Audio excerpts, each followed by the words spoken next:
días el Consejo Nacional Electoral ha sido motivo de noticia por varios hechos. Por un lado, se aprobaron en la Asamblea Nacional las reformas al Código de la Democracia, luego de 10 años de vigencia de la Ley Orgánica Electoral y de Organizaciones Políticas, lo cual pone nuevas reglas para las próximas elecciones del 2021. Por otro lado, la presidenta Diana Tamain destituyó a Luis Loyo como director nacional de procesos electorales, acción que generó comentarios no por la destitución, sino porque 8 meses antes había habido serias denuncias contra este señor Loyos y no se había hecho absolutamente nada. Un tercer hecho fue la denuncia de que se adeuda a los medios de comunicación alrededor de $30 millones de las campañas anteriores.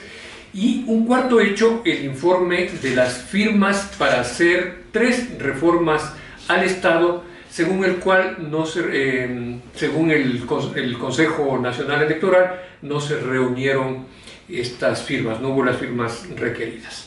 Sobre estos temas vamos a conversar con Luis Verde Soto, a quien hemos invitado aquí del asunto esta tarde. Mi nombre es Luis Dávila Loro, un gusto estar con ustedes. Como conocen, este programa se transmite a través del portal ecuadortoday.media y también a través de Radio Latacunga en las provincias de Cotopaxi, Tungurahua y Los Ríos, Radio Frontera La Voladora en la provincia del Carchi y Radio Intac en la provincia de Imbabura. Me acompañan en esta tarde en la producción de este programa Santiago Cadena, Daniel Lara, Steven Armas y Carlos Larago. Luis, un gusto tenerte aquí nuevamente en Ecuador Today. Muchísimas gracias por haber aceptado la invitación. Es mi deber hacerlo. Cuando hay que hacer información pública, es un deber del funcionario público estar ahí. Luis, la inclusión de las minorías en la representación, el equilibrio que habrá entre el CNE y el Tribunal Contencioso Electoral y la progresividad de la paridad son los elementos sustanciales de las 100 reformas más o menos que se dieron al Código de la Democracia. Mira, yo estoy bastante contento con lo ocurrido con las reformas al Código. ¿Qué implica? Se ha hecho un paquete de reformas que primero responden a lo inmediato, responden a las necesidades de la coyuntura para poder equilibrar la cancha suficientemente, y segundo, se le da un grado de coherencia bastante importante. El grado de coherencia que nuestros representantes políticos, los asambleístas son nuestros representantes políticos al margen de la ubicación que ellos obtengan en el escenario político, han hecho un trabajo que a mi criterio es un trabajo bastante significativo para este intento de reequilibrar la cancha. Evidentemente falta una segunda parte, que es la reglamentación, que es el poder poner en concreto el espíritu de estas normas y el transcribir el sentido de algunas de ellas en términos de organización básica. ¿Para ello es necesario reglamentos o nuevas leyes? Todo es necesario reglamentos. Y yo te diría, hay 4 grandes áreas en las que intervienen estas 100 y tantas reformas, ¿no es verdad?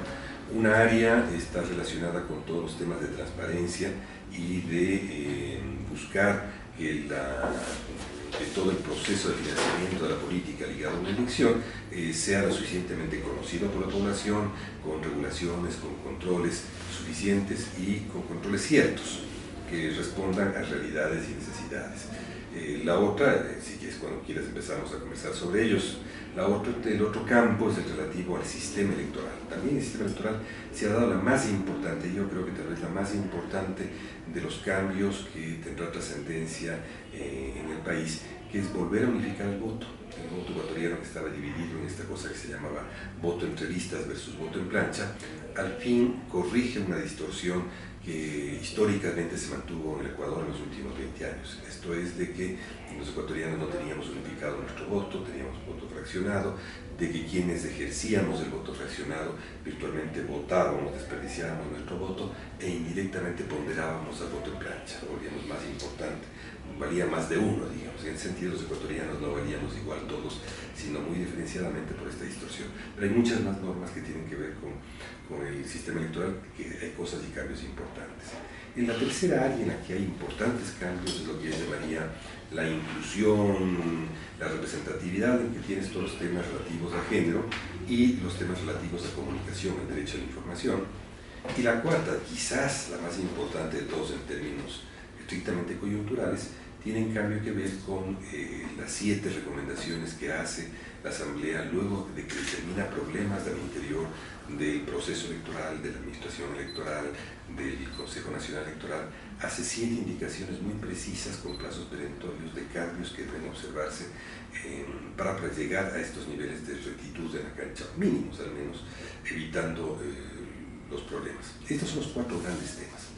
Si tú me preguntaras cuál es lo más importante a mi juicio de cada uno de ellos, yo te diría, comenzando de las 7 disposiciones transitorias que tiene la norma que pone el Congreso, yo te diría que las 7 son importantes, porque las 7 se relacionan con, primero, tienen que ver con la orden de que esta vez se produzca un sistema de transmisión de datos debidamente probado y amenaza en el sentido que va a ser una ley, ¿no es cierto?, de que debe haber pruebas suficientes para evitar los apagones y las modalidades. Esto ya para la elección del 2021. Y es muy preciso, en tantos días ustedes deben tener probado un sistema que no se apague. Es decir, diciendo pero que esto le va a poner a temblar a ciertas personas ahí en el Consejo Nacional Electoral. Yo espero firmemente que así sea, por eso te decía, son muy importantes. La segunda cosa que plantea es que habrá una necesaria evaluación de todo el sistema de recolección de firmas y la utilización del sistema de recolección de firmas. Todos sabemos que allí se había incubado una distorsión muy grande de la voluntad de los ecuatorianos y una manipulación del sistema de firmas. Ahora mismo estamos atravesando un momento de cuestionamiento y pregunta. También dispone de que ese sistema de firmas debe ser revisado en un plazo perentorio y debe ser transformado. ¿Plazo de? No me acuerdo si son 150 días o 120. Pero en todo caso es todos oscilan entre sobre la marcha. Entre 150 y 120 y todos antes de que se inscriban las candidaturas. También plantean de que habrá una red de instituciones de control del gasto electoral y del financiamiento electoral. Y ordena que se constituya una red compuesta por la Procuraduría, la Fiscalía, la Contraloría y la UAFE. Pero además la UAFE instalará, en cuarta medida, un sistema dentro del Sistema Nacional Electoral, del Consejo Nacional Electoral, para el examen del dinero ilícito en la política. No es poco, es mucho, porque primero te reconoce un problema y luego te dice por dónde cree que institucionalmente debe hacerse. Yo creo que en eso los legisladores no han sido tímidos en imponer sus normas. Establecen adicionalmente que debe haber un sistema de control de todo el sistema informático, que es muy grande. Se había cuenta de lo ocurrido en Bolivia. Este es un tema de dimensiones, es un tema muy importante. También plantea que debe haber un control estricto de la progresividad con que se van a dar la implantación de los derechos de género para su implantación hasta el 2025. Como tú ves, ahí hay un paquete grande, importante, significativo. Otro paquete grande, importante, decía, es el tema de la unificación del voto, pero hay cosas adicionales. Tomo una al acaso, que es, por ejemplo, el tema del voto exterior. En el voto exterior había alguna distorsión que el país no quería afrontar. La distorsión es esta: tú en voto en exterior en los países utilizas 3 sistemas, hay 3 sistemas, no hay otros. Uno es el voto consular, es decir, los lugares donde hay una representación consular, los acreditados a votar se aproximan, igual que en el país, votan físicamente. Es lo que teníamos en Ecuador. Y nunca se abordó las otras 2 formas que permitían que el voto no estuviera sesgado a solamente donde el Ecuador tiene representación consular. Y estos son el voto informático, telemático y el voto postal. El voto postal es el que más se utiliza en el mundo. Los grandes países, los medianos países, confían en sus sistemas postales y permiten que la gente vote. Entonces por correo. Es enviar una carta, decir yo voto por fulano. Tú te escribes en el padrón, recibes los formularios, votas por el correspondiente, mandas tu voto y este es recibido y identificado aquí. Esto se hace en todos los países, normal, porque tienes en el mundo ahora, existen muchos nacionales de todos los países en todos los lugares del mundo. Esto se hace y esto permite corregir esta distorsión. Hasta ahora, digamos, los nacionales ubicados en Nueva York eran los que votaban, pero estaban en otro lado, distinto, eso ya no votaban. Y el que había probado los estudios era de que votaban solamente aquellos que están a 2 horas del punto consular. Es decir, o que toman un bus y demoran 2 horas a llegar al punto consular, o que manejan 2 horas para llegar al punto consular. Más allá de eso no votan. Además el miedo a la inmigración ilegal o irregular realmente es el nombre que me utiliza. En Navidad había el temor a que te descubran o que vayan los agentes de migración en caso de Estados Unidos y que la gente no vota. Ahora con el voto por correo tú puedes votar. ¿Y no hay posibilidades de que el voto por correo pueda ser hackeado y todo esto con estas tecnologías que hay ahora? No, porque ahí tienes formas más, ahí hay una constancia de envío y una constancia de recepción. Entonces en eso es posible hacerlo, ¿no es cierto? Es posible emitir un recibo sobre cómo ingresó esa votación. Eso no es difícil, eso es muy fácil, es como una sumadora de un supermercado en que la computadora ingresa de este modo y le emites como un recibo y le envías al sujeto si hay desconfianza. O en todo caso una forma certificada también es una modalidad de tener certezas.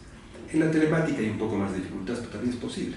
Puedes votar desde la casa sin necesidad de llegar hasta el...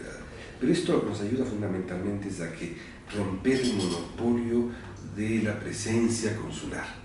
¿Cuánta gente, tienes la idea de cuánta gente votaba en el exterior en el país? No son muchos, son así bastante pocos. En relación a la esperanza de votación y a la migración registrada son bastante pocos. No me hagas decir cifras, pero yo creo que en ningún caso superan las cinco cifras. Son muy pocos los ecuatorianos que terminan votando por estas razones. Cuando solo en Queens, en Nueva York, podría haber 1 millón de personas ecuatorianas. Se dice, yo creo que vamos a ponerle ponderación. Fundamentalmente lo que tenemos ahora la obligación es de tener un padrón, ¿verdad?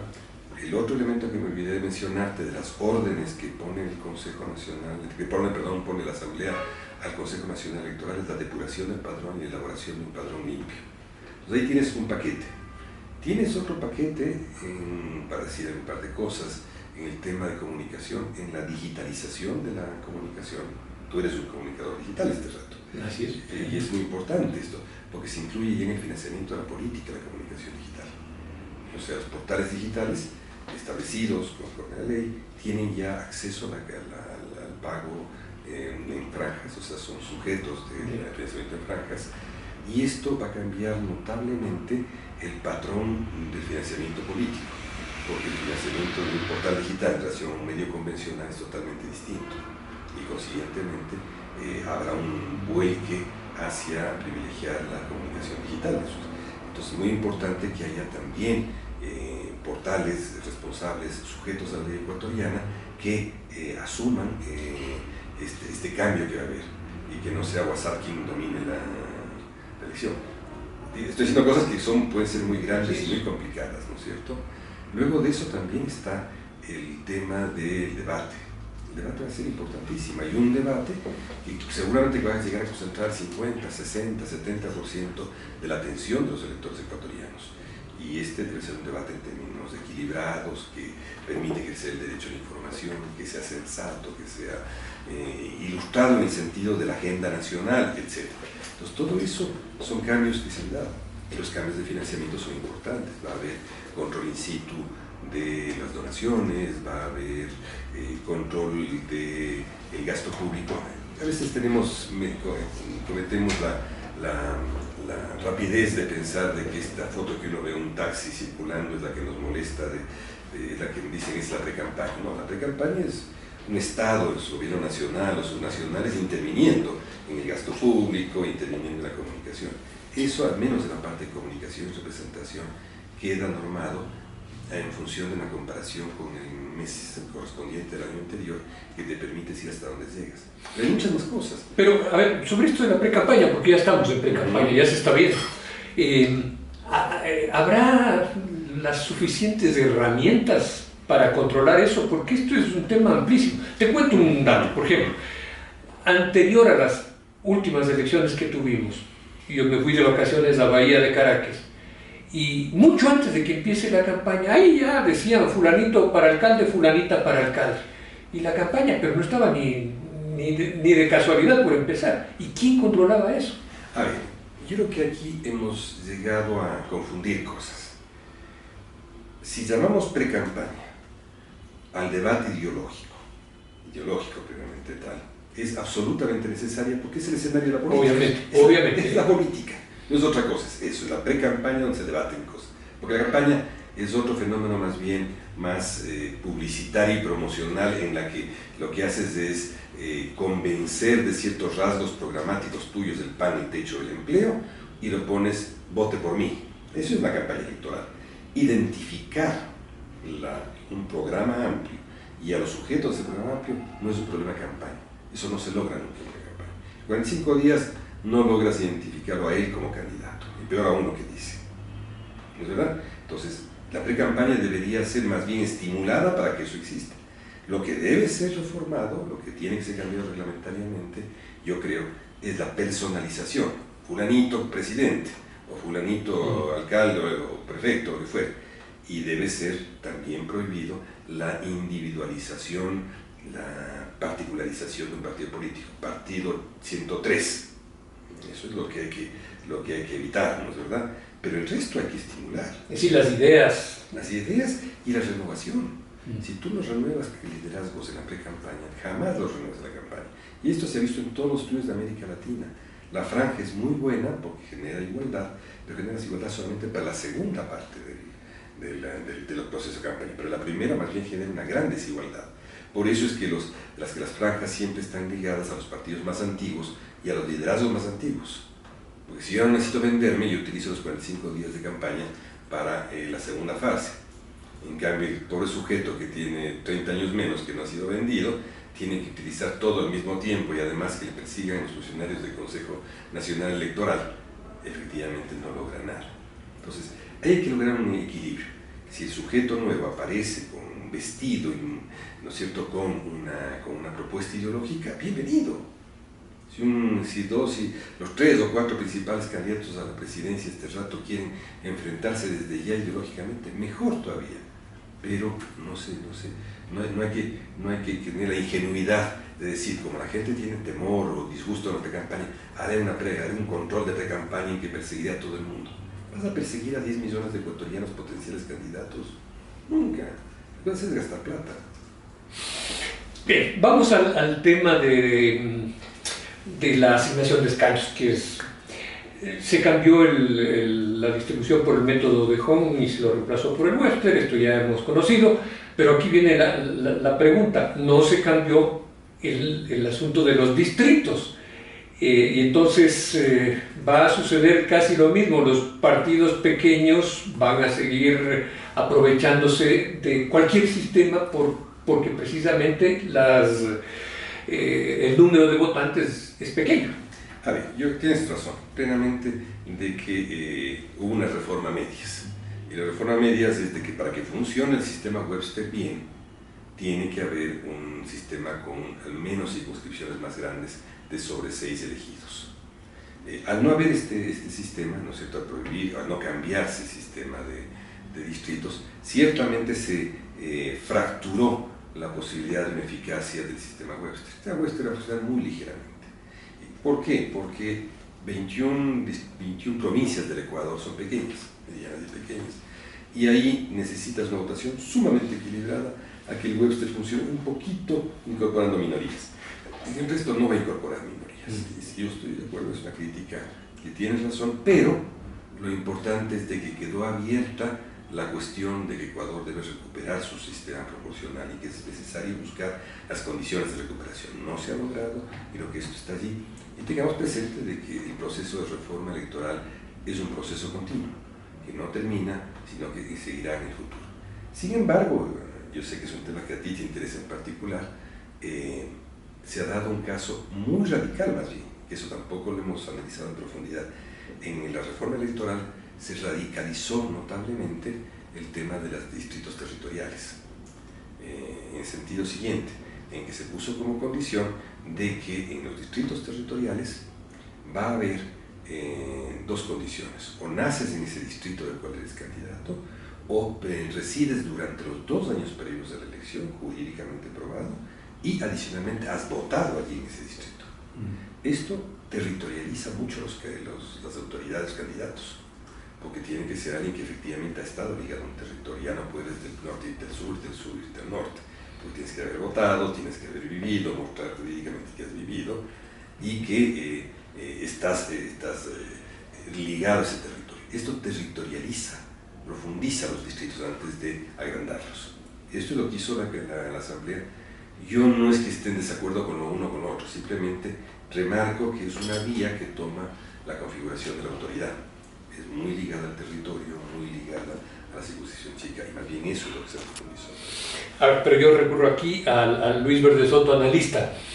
¿Tú cómo ves la cosa? ¿No crees que de todas maneras podría darse el caso de que muchos partidos pequeños ganen escaños y con eso haya poca gobernabilidad? No, porque para ganar un escaño es así. Lo que ha pasado, lo que va a pasar, lo que está pasando, es de que en el Ecuador hemos llegado a una especie de especialización territorial de la vida partidaria.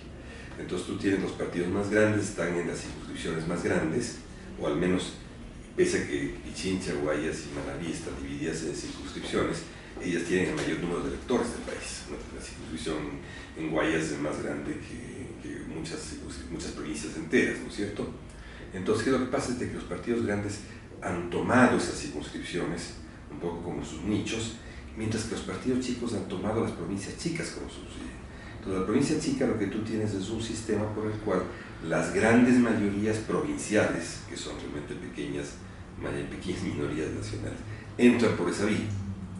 Entonces, una provincia donde tienes 4 legisladores, es seguramente un partido local y un partido nacional, pero básicamente los locales van a tratar de entrar por ahí, que serían los que de otro modo entrarían por un sistema como el Webster en una circunscripción grande. Recuerda tú que el Webster funcionó mucho, o ha funcionado y sigue funcionando, en la elección de diputados nacionales, y allí entraron 2 minorías por el hecho del Webster, que fue la Sociedad Democrática y UFG, entraron por la vía de ser pequeñas minorías de 4 y tantos % que lograron tener un cupo y entrar en la vía,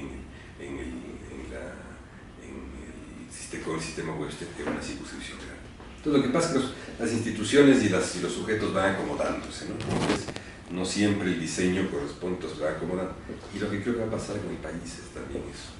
Hay también riesgos. Por ejemplo, el riesgo de que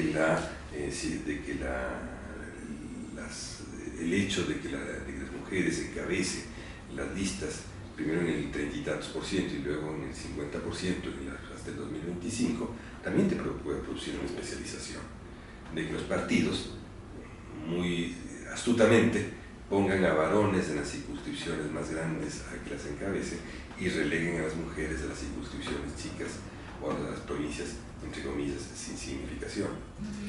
Pero esto no está normado para que ya no ocurra. No, la que te dice es el 50% de las circunscripciones serán encabezadas por mujeres, el 50% varones.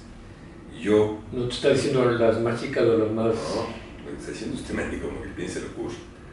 Y lo que tienes ahí es la posibilidad de que ocurra una segregación, al contrario, ahora más intensa, al relegarles a las pequeñitas, a las mujeres. Sí, hay muchas cosas que pueden ocurrir en la aplicación de las leyes, por eso es tan importante el reglamento y es tan importante que se logre evitar las distorsiones que puedan producirse. Y yo considero que esta es una muy buena... ha avanzado notablemente el sistema electoral ecuatoriano. Tenemos ahora que lograr de que esto se vuelva realidad. Estamos, amigos y amigas, con Luis Verde Soto, consejero del Consejo Nacional Electoral. Lucho, tú ya hablaste de la eliminación del voto entre listas. Una primera inquietud, es una inquietud absolutamente personal. ¿Está ya totalmente eliminada la posibilidad de votar entre listas? Totalmente. Totalmente, o sea, solo puedes votar por lista, por una lista. Y si listas cerradas y bloqueadas, como se llama. Ya. Entonces ahí viene la pregunta más de fondo. Dada la crisis de representatividad política que estamos viviendo en el Ecuador, en América Latina y en el mundo, ¿se fortalecerán los partidos? Sí, porque los que van a lograr tener cantidades significativas de votantes son los partidos que tienen más sustentabilidad electoral, digamos así. Sí. Esto no quiere decir que me agrade o te desagrade una ideología, simplemente los más grandes, con más capacidad política, van a tener eso. Ecuador tiene el defecto que viene arrastrado por la Constitución del 2008, en la que la peregrina idea de permitir que cada nivel de gobierno tenga representación es lo que ocasionó estos 200 partidos que son cantonales y parroquiales. Pero entonces el origen del cambio es otro. Esta reforma plantea, dejándolo al reglamento que habrán estímulos para las alianzas y fusiones y los frentes, lo saben. Ahí eso está perfecto. Yo creo que hay primer elemento. Estas cosas aquí las va construyendo, acomodando, desarrollando, perfeccionando. Toda ley es perfectible. Así es. Y hablemos del control al gasto electoral, que este es un tema que, como sabemos, es grave por las denuncias que ha habido en los últimos tiempos. ¿Cómo se va a limitar el gasto privado? Y cuando te hablo del gasto privado en vivo, en directo y a todo color, es el siguiente. O sea, a ti te han de haber conversado, a mí me han conversado de esto. En muchas elecciones, una determinada empresa muy poderosa decía: pongamos tanta plata para fulano de tal y tanta plata para el otro candidato. Y ponían harta plata para los dos candidatos. A ver, sigue totalmente prohibido que las empresas, las personas jurídicas apoyen las campañas. Las personas jurídicas solamente pueden apoyar los partidos, no pueden apoyar las campañas. Es un primer elemento, ¿no es cierto? Pero a través de apoyar a los partidos no se puede apoyar a las campañas. Sí, pero eso es lo que hizo en parte Rosberg. Los partidos también pueden ser donantes de campañas. Ahora, esas donaciones pueden ser en dinero o en especie. Si son en dinero, tiene un sistema de control ya. Y si son en especie, también tienen. Y ese fue un primer avance importantísimo. Es decir, ya no pueden venir y decirte: yo le dono a usted un barco de camisetas. Porque antes se ponía un barco de camisetas. Ahora el barco de camisetas, señor, cuesta $20.000. Esos $20.000 fueron donados por José Sánchez. José Sánchez es una persona que tiene tal respaldo patrimonial, tal respaldo personal, y para comprar esto debió sacar la plata de algún lado. Pueden ser talleres clandestinos también, siempre va a haber eso. Siempre va a haber el señor con la bolsita de papel y $30.000 en la puerta del partido. Siempre va a estar. Pero a ese señor, tú lo que vas a ver es un rato, si tú sí puedes reproducir la contabilidad del partido y puedes saber que hay un excedente que no tiene origen. Entonces vas a poder determinar, siempre hay formas de escapar, pero no vas a poder determinar de al menos de que de los 200.000 que le entregaron, 70.000 no están justificados. O sea, en el mundo electoral, en todo el mundo, no es posible llegar a un control del 100%. La sobreregulación también daña. Entonces lo que hay que hacer es llegar a un punto de equilibrio, ¿verdad? A eso es lo que aplicamos. ¿Los sistemas contables eran deficientes? ¿No había? ¿O cuál era el diagnóstico que había antes? Había un protocolo que se justificaba con de modo formal. Hay un protocolo de gasto, pero se justifica de modo formal. Entonces lo que tenías tú son metros cúbicos de recibos, que los mirabas y qué bonita la firma, es correcta, no sé. Ahora tienes la posibilidad también de volver a esto, de relacionar esto con el sistema de control y con el control en la realidad. La donación será controlada en la realidad. Es decir, Juan Pérez dona un barquito de camisetas, ¿dónde están las 20.000? Vamos a ir a chequearlas y la valorización que se hace y los recibos que se ponen tienen que ser controlados en la realidad, ya no en mirando a través de papel traslúcido en el foco en la oficina del CNE, porque eso es una banalidad, ¿no es verdad? Lo que hay que hacer es una realidad. Entonces, eso existe, ahora hay que montar eso, hay que montarlo. Es decir, insistimos en que esto es lo que hay que hacer, ahora hay que montar las formas de control en la realidad. Algo que me llamó la atención fue las responsabilidades solidarias entre el jefe de campaña y el candidato. Cuéntanos de eso. Eso es un avance notable, porque antes existía, para decirlo en términos rápidos, mal y pronto, lo que se hacía era pedirle a una persona humilde del partido y decirle: vea, señor, usted présteme su nombre a cambio de los monumentos, y si es que hay un hecho malo que me juzgue y la sanción es 2 años sin derechos de ciudadanía, hagársela, usted no va a ser candidato. Esa era la realidad pura, dura y simple. Al extender la responsabilidad solidaria al candidato, a la organización, al procurador de campaña y al responsable económico, ya esa fórmula no pasa. Porque ya habrá candidatos que, aunque me digas que usted propaga la campaña, no, preocúpese también de las cuentas. Preocúpese de tener limpias las cuentas. Si no se va a preocupar, no sea candidato. Y organización política es que a mí viene, yo cómo voy a saber quién me va a donar cosas. No, sí tiene su obligación pública de saber quién le dona, y si no lo acepte.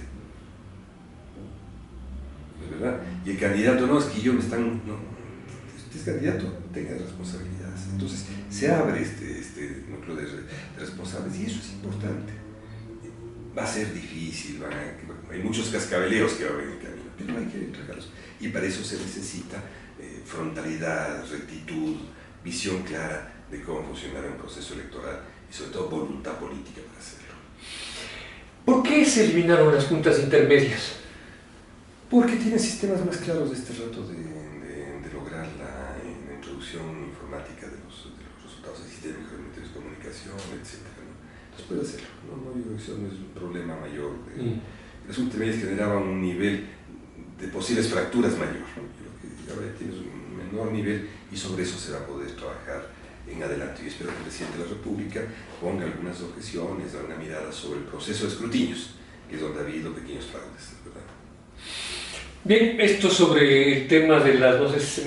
Un puntito se me queda por fuera en lo de las reformas. ¿Cuál es el equilibrio que se puso entre el Tribunal Contencioso Electoral y el Consejo Nacional Electoral? Es decir, lo que sí se hizo ahora muy fuertemente es poner disposiciones para las cuales el Tribunal Contencioso tiene procedimientos claros e incluye elementos de conflicto o de irregularidades que son juzgados por ellos, por ejemplo, violencia contra la mujer, por ejemplo, gasto electoral, y ellos son los ejecutores de sanciones más fuertes. Nosotros hacemos el primer nivel y ellos el segundo. Bien.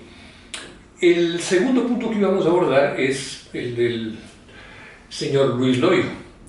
Tú y el consejero Enrique Pita hicieron, si no estoy equivocado, en marzo una denuncia, dos denuncias de este personaje que tenía 34 procesos judiciales. Tiene 34 procesos judiciales y no se hizo nada en esa época. Ahora cuando revienta el tema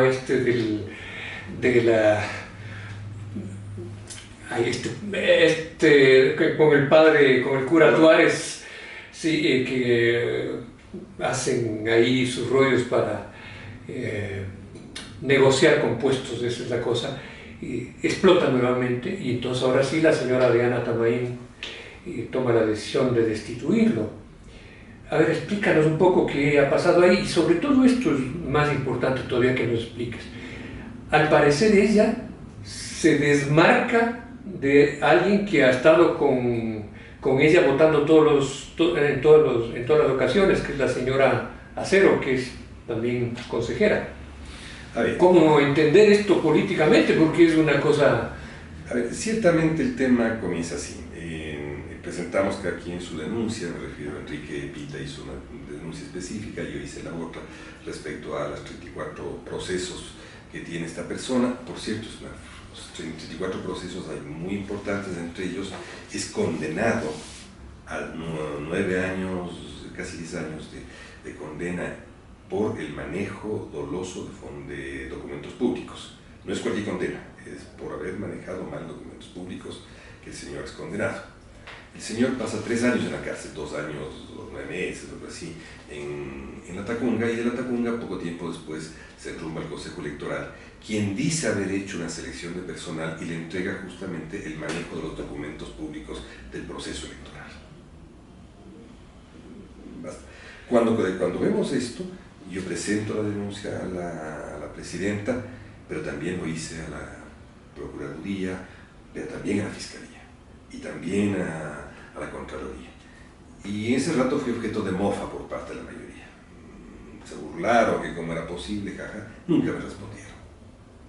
Quedamos en el tema allí, hasta en el cual la Fiscalía ha seguido un proceso, yo no sé si relacionado a lo que yo puse, a sus propias investigaciones, eso tiene que, la Fiscalía lo hace independientemente, de modo reservado, y un día nos aparecemos con la prensa que dice el señor Loyo es parte de una red nacional de tráfico de influencias encabezada por el señor Tuárez. Desayuno complejo. El señor Tuárez es muy hábil, ¿no es cierto? Tiene muchas cosas para traficar de influencias. Su traficante era el señor Loyo. Pero más allá de eso comienza el tema, se vuelve más complejo y más interesante cuando la presidenta del Consejo Nacional Electoral despide a un grupo de funcionarios que no creo que los despida por mala persona, sino porque presumiblemente son parte de esa red. ¿Quiénes son estos funcionarios? La esposa del señor Loyo, que es la directora de talento humano de la principal delegación del Ecuador, que es la delegación de Pichincha, donde hay un número enorme de puestos, recursos y de influencia política. Despide a el cuñado del señor Loyo, que, oh sorpresa, ha sido el director de la delegación provincial electoral de Chimborazo, la provincia con más composición étnica del país. Sorprendente. Despide a una persona, no me acuerdo exacto el nombre, que ha sido la encargada de infraestructura tecnológica del Consejo Nacional Electoral. Y piden la renuncia a la sobrina del doctor Yalc, que ha sido la encargada de algún otro elemento fundamental en los procesos tecnológicos, el otro es de equipamientos o cosas del estilo.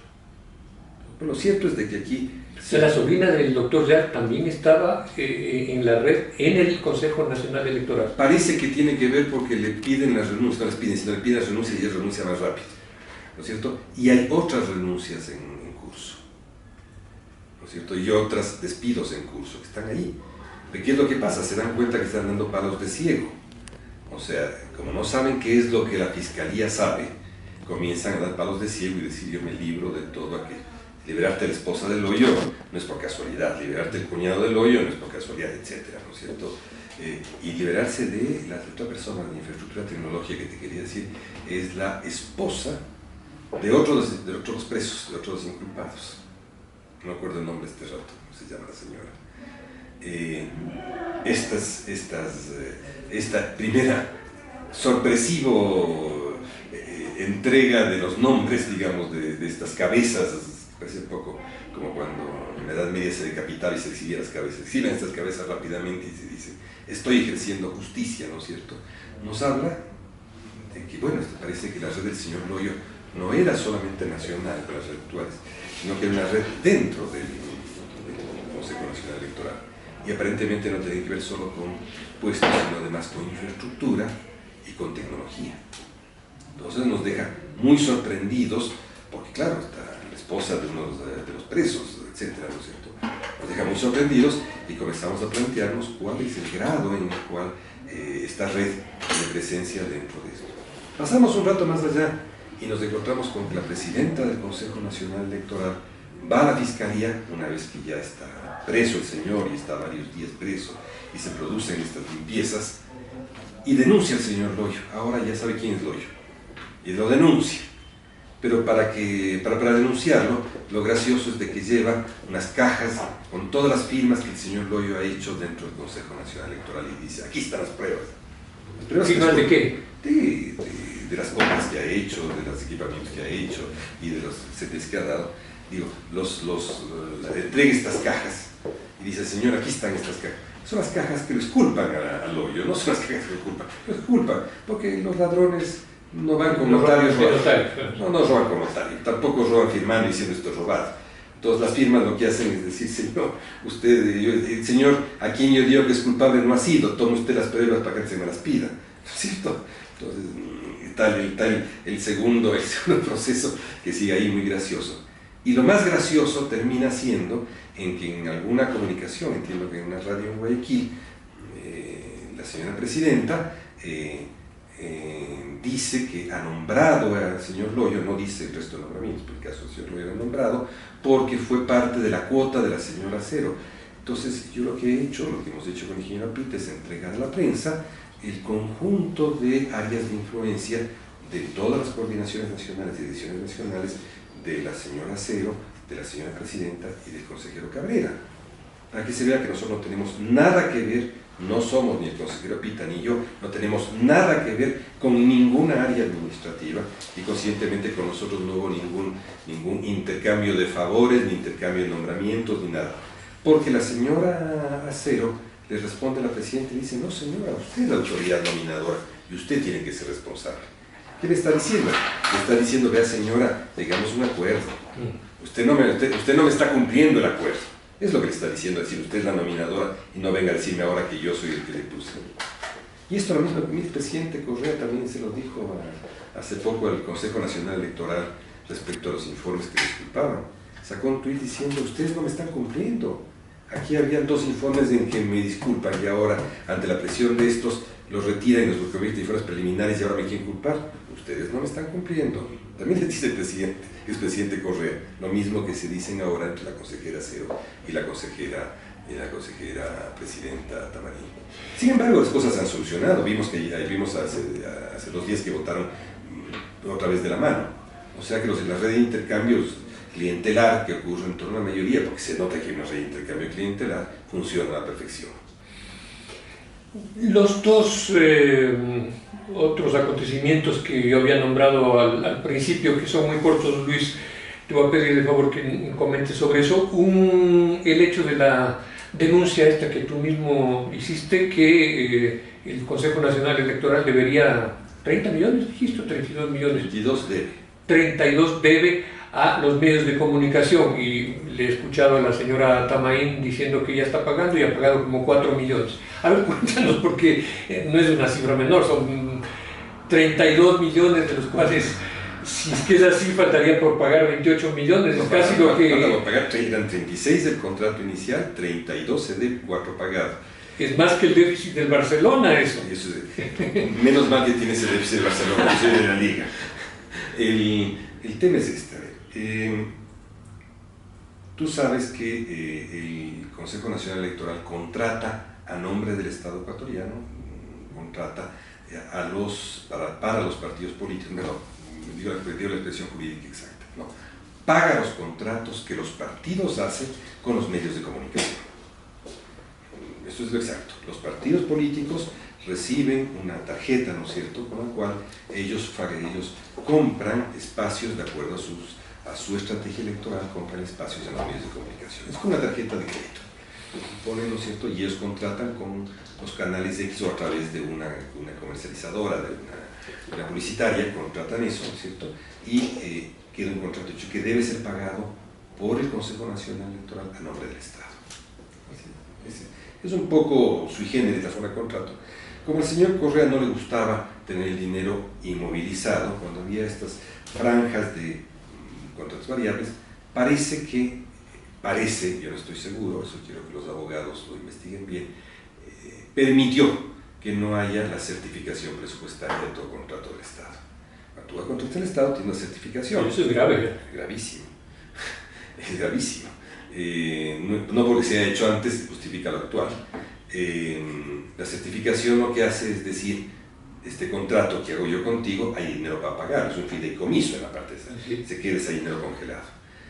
Aquí lo que se hacía, la práctica que se hacía era esperar que termine la campaña, cerrar las cuentas como que fueran cartera de señoras, o sea, gastaban, cerraban las cuentas y decían al Ministerio de Finanzas, ahora pague.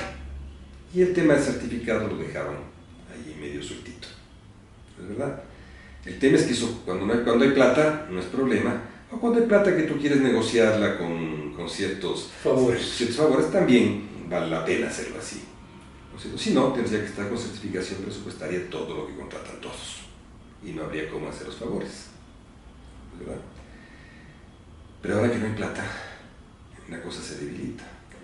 Efectivamente, el 25 de marzo se cierran las cuentas, se dice ahora efectivamente estos son 36 millones de infracción, señor pague, y el Ministerio de Finanzas dice, estamos en una situación difícil, severa.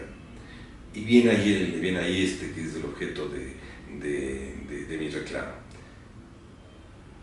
A mi criterio hay una negligencia fuerte de la negociación y de la tramitación presupuestaria, hay una ineficiencia en la tramitación. ¿Cómo es posible que desde marzo hasta acá lo que has logrado son 2 erogaciones de 2 milloncitos y 2 milloncitos? Aclarándote de que estas son solamente las cuentas del 2019 y no las impagas del 18 y del 17.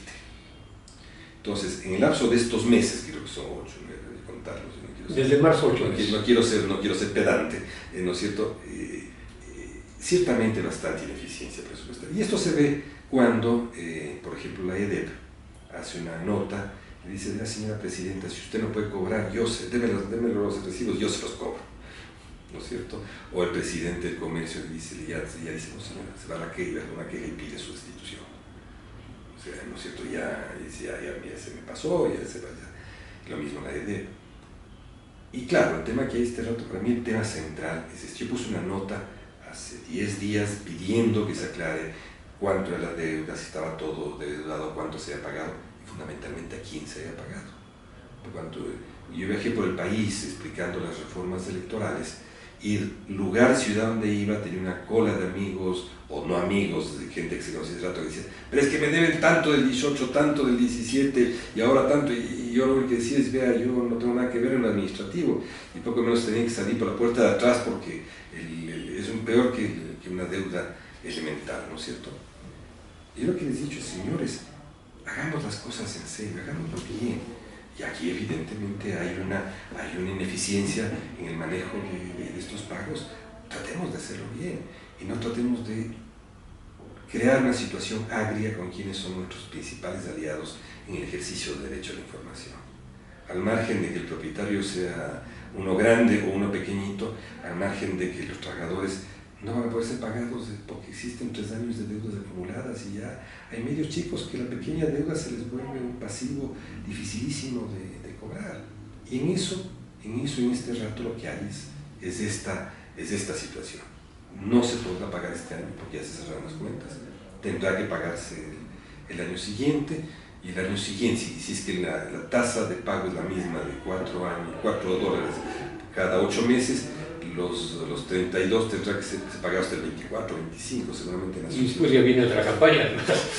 Yo digo, estoy bebiendo más bien un sarcasmo, pero es difícil lo que ocurre. Yo espero que los medios puedan dialogar en serio entre ellos y resolver las medidas que tienen que resolver para que estos subsidios no se pueda afrontar una nueva campaña con medios a quienes se les da deuda, con medios que están en una relación áspera con el Consejo. Y lo último, Luis, el Comité para la Institucionalización Democrática, que plantea 3 reformas, entre ellas la eliminación del Consejo Nacional Electoral, el que haya bicameralidad en el Congreso, en la Asamblea, y que la Fiscalía ya no sea parte del sistema judicial. Presentó las firmas para llevar esto a consulta popular, presentó 226.000 firmas, de las cuales fueron aprobadas 106.000, es decir, menos de la mitad. Menos de la mitad, sí. Se necesitaban 132.000. Tú y Enrique Pita se abstuvieron. ¿Por qué? Porque se abstuvieron en la aprobación del informe, me refiero. Al margen de la absoluta idoneidad de un pedido como el que hace el comité, no es verdad. Hay que referirse a la capacidad de idoneidad del sistema de recolección de firmas. Recuerda tú que yo propuse hace un tiempo de que la ciudadanía debe comenzar a participar fuertemente, estableciendo quienes forman parte de organizaciones políticas sin querer. Hay un sistema claramente totalmente irregular con el que hacen figurar tus firmas en varios lados. Si tú sumas las firmas que están reguladas en los partidos, tendrían entre el 56 y el 70% de los ecuatorianos ya militando en partidos políticos, lo cual es una falsedad absoluta, lo que habla de que hay un sistema irregular. Nosotros pedimos de que primero se cumpla la disposición de Contraloría que dice examínese ese sistema. Pedimos que se examinen los reglamentos. Pedimos que no me nieguen esta posibilidad que la ciudadanía pueda ayudar al control. Me negaron, como corresponde a ejercicios tan clásicos de mayoría contra la minoría.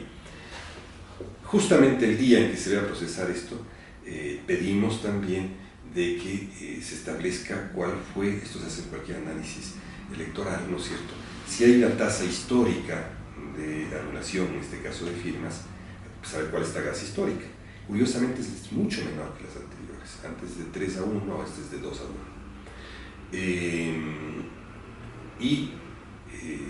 Les dijimos, miren, nosotros no estamos en contra de esto, pero tengamos un poco de síntesis en esto. Más aún que se ha presentado minutos antes uno de los partidos políticos a reclamar lo que se estaba haciendo con ellos y sacó los testimonios de los funcionarios del Consejo Nacional Electoral que hablaban de la subjetividad del proceso y lo incorrecto del proceso, lo inadecuado del proceso. Y dijimos, al margen de que se cumpla la ley, y la ley implica de que hay un plazo todavía por el cual grupo puede todavía recoger las firmas que faltan y que ese derecho de participación, cuando se culmine, es un derecho inalienable, tenemos que también tener un criterio respecto a lo que el Congreso nos manda. Tiene un cierto sentido moral que el Congreso diga, señores, tienen 180 días para revisar el sistema de firmas porque no funciona.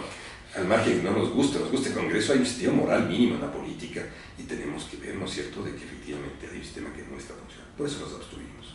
No, el objetivo no era oponernos, sino decirles, señores, reaccionemos ecuatorianos frente a este conjunto de irregularidades que se producen. Y en este caso lo único que hay es de que terminen de recoger esas firmas y se procederá con el sistema jurídico anterior y en la vía en que se deba, pero eso no exime de que solo tengamos un sentido crítico sobre esto, el tema de las firmas, que es un tema sumamente complicado. Bueno, les faltan 26.000 firmas que seguramente las van a conseguir, pero ojalá después se dé el debido proceso de participación, no vaya a suceder como sucedió con el Yasuní. Yo espero realmente, porque Yasuní ha hecho, yo entiendo que 15 demandas contra la mayoría, diciéndoles, señores, por favor, reaccionen, y reaccionen todos, me refiero a todas las partes implicadas en este tema. El país no puede vivir de este modo. Gracias, Luis Verdesoto, por haber estado aquí en el quiz del asunto en Ecuador Today. Gracias a ti, como siempre.